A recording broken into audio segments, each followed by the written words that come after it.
Hello, hello, hello. You're tuning into another episode of TheWunderkindShow. Today's second topic, Rich Eisen's show says the Ravens can start 1-4 this upcoming season. No. I just want to make sure that I get this point across before I do and say anything else. Oh! You're telling me the Baltimore Ravens, you believe will start 1-4?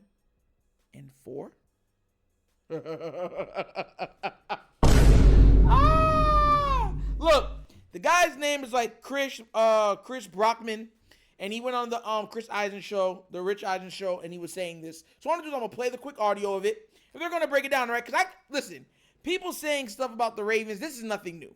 They say this stuff every year. And then I just said this one of the other episodes. They say this every year, and then after we go or start 5-1 or 4-1, whatever, then it's, oh, they have the best team in the league. There's no excuses. Every time. Every single time. So let's play this audio, and without further ado, then we'll break it down. All right? Let's get this party started. Ravens are going to be the one seed in the AFC again. They are going to be battle-tested. They can start 1-4. I doubt they will. They're a really good I'm team, saying man. they could. At KC, at Dallas, at Cincinnati.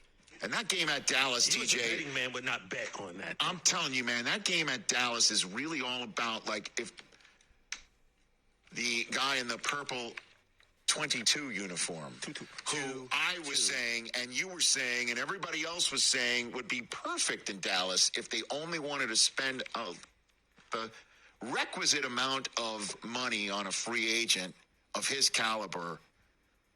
Man, oh man. Now Zeke could be sitting there going, I'm back and I'm being fed.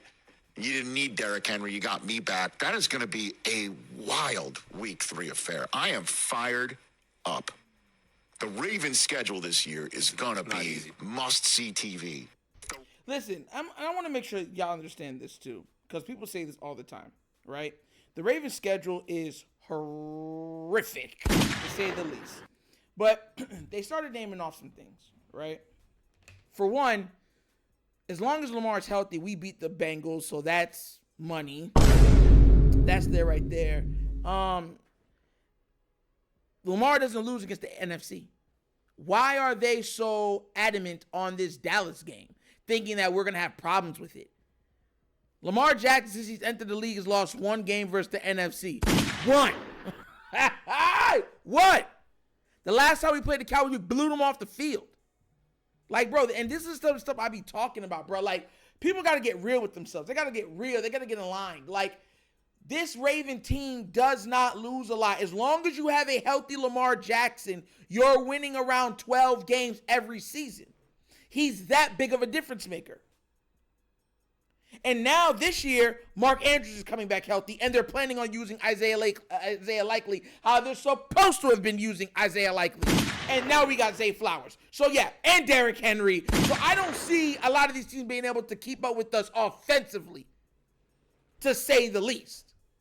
But hey, maybe I'm tripping. But these guys thinking that we're going to start the year off 1-4, it pisses me off with them. Every single time. Because every single time they start the year off, they say this crap. Oh, this is the year the Ravens won't make the playoffs. This is the year they figure out how to deal with Lamar Jackson. This is the year the offense takes a step back. This is the year that Lamar succumbs to hits because he runs so much. And every single time he shows out, we show out. And then y'all flip the whole narrative and go, oh, yeah, they have the best team in the NFL. Everybody could have seen this. Their regular season doesn't count. It's only about what they do in the playoffs, even though you picked us not to make the playoffs. That's my biggest pet peeve with, like, Nick Wright. Like, he'll look at us and be like, the Ravens didn't have a good year this year. And it's like, you didn't pick them to make the playoffs. They were the number 1 seed. Oh, yeah. Yeah, I was wrong about that, but my Kansas City Chiefs beat them, and yeah, so it doesn't matter what they do. I'm going to hate on them regardless. And it's like, come on now, bro.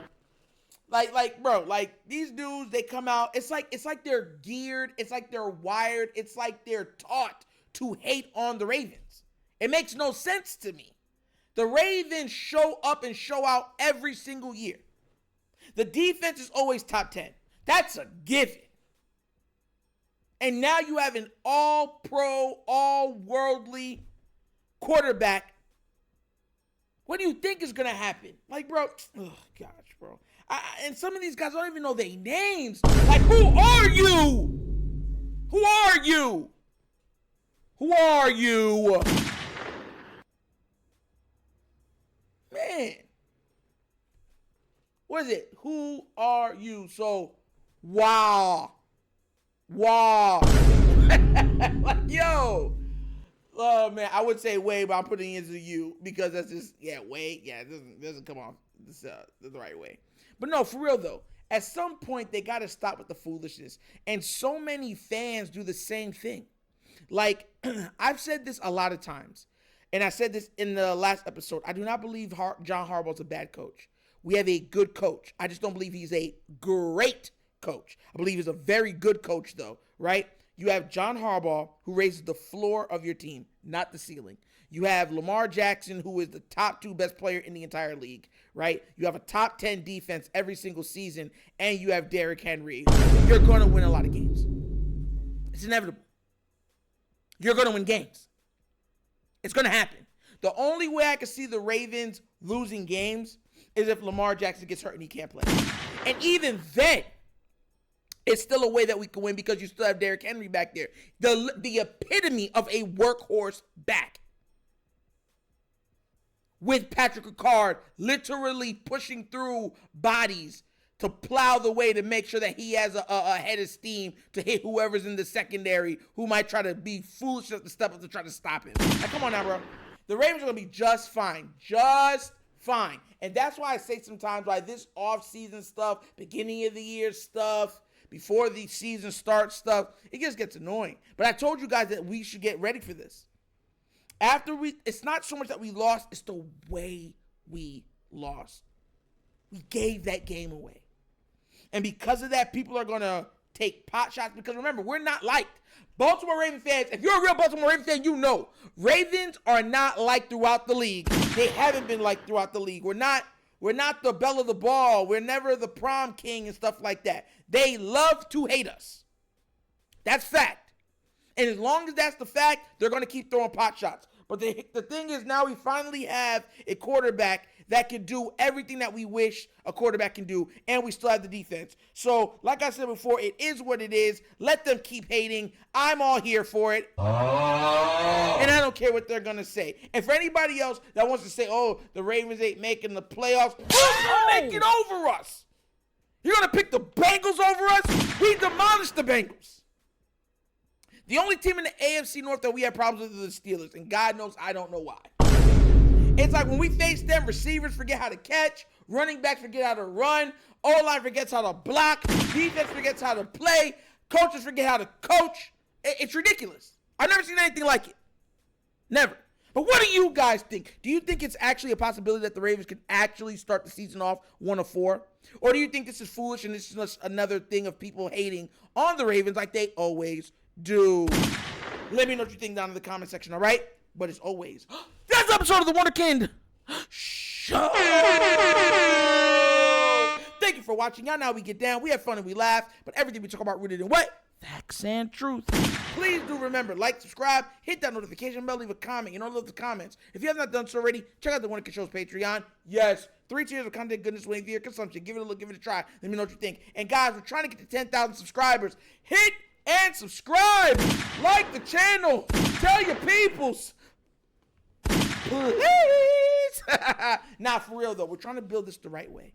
And I can't do it without you guys. So this is the best way to do it. If you have not already done so, like and subscribe to the channel. Let's build this the right way, all right? And if you'd like to donate to the channel, help out with equipment, you know, the Starlink system and the new cameras that we're trying to go for, bottom of the screen, QR code. QR code's to a Cash App. Cash App located in the description of every video that we do. Name of it is The Wunderkind Show. Super easy.